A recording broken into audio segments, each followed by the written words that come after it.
30 अगस्त 2025 को राष्ट्रीय ओबीसी महासंघ की ओर से नागपुर के संविधान चौक में धरने आंदोलन किया गया। इस आंदोलन को कांग्रेस विधायक अभिजीत वंजारी ने और सांसद डॉक्टर नामदेव किरसान ने समर्थन किया।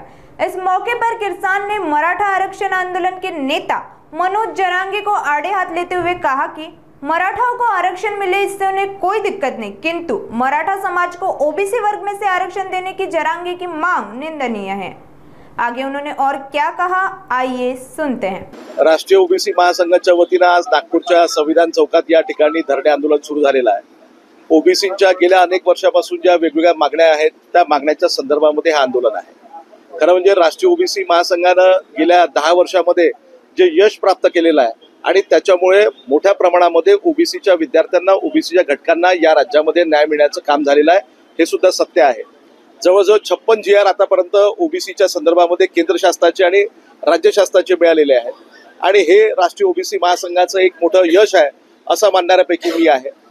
आज ज्या पद्धतीनं महाराष्ट्रामध्ये राजकारण सुरू आहे त्याच्यामध्ये कोणाच्याही विरोधामध्ये काही बोलण्याचं कारण नाही, परंतु ओबीसीच्या ज्या मूळ मागण्या आहेत त्या पूर्ण झाल्याशिवाय राष्ट्रीय ओबीसी महासंघ असेल किंवा ओबीसीच्या संदर्भातल्या ज्या काही संघटना या राज्यामध्ये कार्यरत आहे त्या सर्वांच्या सोबत या ओबीसीचा समाज या राज्यामध्ये मोठ्या प्रमाणामध्ये आहे आणि ते दर्शवण्यासाठी आज या ठिकाणी हे आंदोलन सुरू आहे।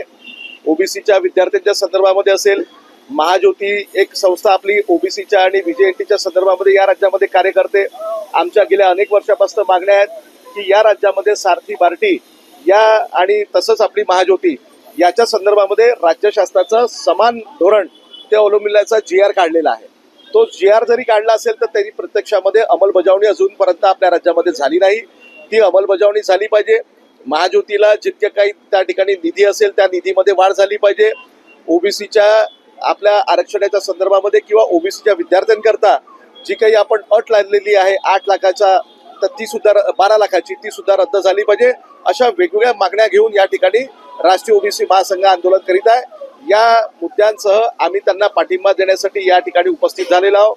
आताच राष्ट्रीय ओबीसी महासंघाचे राष्ट्रीय अध्यक्ष आदरणीय डॉक्टर बबनराव तायवाडे साहेब यांनी जे मला निवेदन दिलेलं आहे, गेल्या 4.5 वर्षामध्ये आम्ही विधिमंडळामध्ये, विधान परिषदमध्ये अनेक मागण्यांचा पाठपुरावा केला, अनेक मागण्या मंजूर सुद्धा झाल्या आणि पुढेही आमची ही लढाई सुरू राहील आणि जोपर्यंत सरकार या पूर्णतः या मागण्या मंजूर करणार नाही तोपर्यंत आम्ही या आंदोलनामध्ये आमचा सहभाग राहील हे सांगायला मी या ठिकाणी आलेलो आहे। काल आमचे प्रांताध्यक्ष हर्षवर्धन सपकाळ साहेब यांनी देखील प्रेस कॉन्फरन्सच्या माध्यमातून आपली भूमिका स्पष्ट केली। त्यांनी सांगितलं की राज्यामध्ये सध्या महायुतीचं सरकार आहे, बीजेपीचं सरकार आहे, केंद्रामध्ये बीजेपीचं सरकार आहे। ज्या पद्धतीनं या देशामध्ये आणि राज्यामध्ये भारतीय जनता पार्टी हे दर्शवते की सर्व काही आम्ही सर्व समाजाला न्याय देण्याचं काम आम्हीच करतोय, मग त्याच्याच अनुषंगाने आमच्या सपकाळ साहेबांनी स्पष्टपणाने सांगितलं की देशामध्ये केंद्रामध्ये सत्ता आहे, आपल्या राज्यामध्ये ओबीसीची मागणी आहे, मराठा समाजाची मागणी आहे, मराठा आरक्षणाच्या संदर्भामध्ये जी मागणी आहे त्या अनुषंगाने बीजेपीनं भूमिका घ्यायला पाहिजे। त्यांनी केंद्रामध्ये असलेल्या सरकारकडे त्या ठिकाणी आपली मागणी मंजूर करायला पाहिजे। 50% जी अट आहे त्याच्यामध्ये शिथिल केलं पाहिजे आणि मग त्या ठिकाणी मराठा समाजाला आरक्षण दिलं पाहिजे, ही स्पष्ट भूमिका काल आमचे हर्षवर्धन सपकाळ साहेब यांनी मांडलेली आहे। त्या पद्धतीने भारतीय जनता पार्टी करेल तर निश्चितपणे त्याचं स्वागत आम्ही सर्वजण करू। मागणी ओबीसी अंतर्गत आरक्षण त्या मागणीला काँग्रेसची काय भूमिका? कोणाला कुठल्या समाजाची मागणी आहे याचा विरोध आम्ही करायला नाही।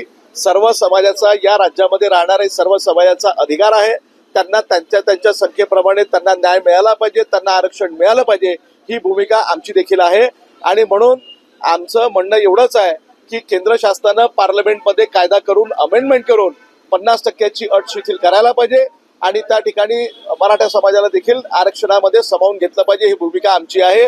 ओबीसीचा जो काही आमचा वाटा आहे तो ओबीसीला इतक्या जे काही 400च्या जवळजवळ जाती आहेत त्या जातींमध्ये त्या ठिकाणी त्यांच्या संख्येप्रमाणे त्यांच्या आरक्षणाची भूमिका ही कायम ठेवली पाहिजे, या भूमिकेचं आम्ही समर्थन करतो। आपलं या आंदोलनाला काँग्रेस पक्षाचा पाठिंबा आहे का? हो, बिलकुल आहे। काँग्रेस पक्षाचा पाठिंबा नसण्याचं काही कारण नाही, पाठिंबा आहे। म्हणूनच मी काँग्रेस पक्षाचा आमदार या नात्यानं, पदवीधर मतदारसंघाचा आमदार या नात्यानं या ठिकाणी आलेलो आहे। राष्ट्रीय ओबीसी संघाची महासंघाची भूमिका ही नेहमी ओबीसीच्या संदर्भामध्ये स्पष्ट राहिलेली आहे आणि त्यांचं आम्ही अनेक वेळा समर्थन केलेलं आहे। आजही हे आमचं पक्षाच्या वतीनं, मी आमदार या वतीनं या ठिकाणी समर्थन करायला लागलो आणि ते समर्थन कायम राहील। आरक्षणावर गदा न आणता जर इतरांना आरक्षण दिलं तर त्याच्यावर कुठल्याही प्रकारचा आक्षेप नाही। आणि आज जे आंदोलन मुंबईमध्ये सुरू आहे, जरांगे पाटील यांच्या नेतृत्वामध्ये, त्यांची अशी मागणी आहे की ओबीसी मध्ये त्यांचा समावेश करा आणि ओबीसीचं प्रमाणपत्र त्यांना द्या। पूर्वी त्यांची मागणी अशी होती की मराठ्यांना आरक्षण द्या। आरक्षण देण्यात आलेलं होतं, परंतु ते न्यायालयामध्ये टिकलं नाही आणि न्यायालयामध्ये टिकलं नसल्यामुळे आता त्यांची अशी मागणी आहे की ओबीसी मध्ये त्यांचा समावेश करण्यात यावा। परंतु धनाढ्य जातींचा किंवा ज्या सुरुवातीपासूनच उभारलेल्या आहेत अशा जातींचा समावेश जर ओबीसी मध्ये झाला तर जे खरे ओबीसी आहेत, जे अजूनही फारच मागासलेले आहेत, त्यांच्यावर तो अन्याय होईल, म्हणून या आंदोलन या ठिकाणी सुरुवात झालेली आहे। कोणाचंही असं म्हणणं नाही की मराठ्यांना आरक्षण देऊ नका, मराठ्यांना आरक्षण दिलं पाहिजे, परंतु दुसऱ्याच्या हिस्स्यामध्ये नेऊन देणं हे बरोबर नाही, उचित नाही, अशी मागणी आहे। आणि भूमिका हीच आहे।